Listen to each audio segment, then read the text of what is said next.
So, kenapa aku pilih simpan emas? Sebab aku tak percaya simpan cash semata-mata cukup. Duit boleh bertambah dalam sistem, tapi emas jumlah dia terhad. Aku tak simpan emas sebab nak tunjuk ke orang. Aku simpan sebab aku nak lindungi nilai duit aku.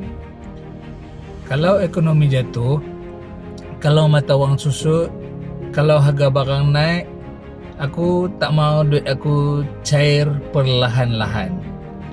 Emas bukan untuk cepat kaya, emas untuk disiplin, emas untuk simpan nilai, emas untuk tenang. Aku tak paksa semua orang buat macam aku, tapi kalau kau jenis fikir 5-10 tahun ke hadapan, kau akan faham kenapa aku pilih cara ni.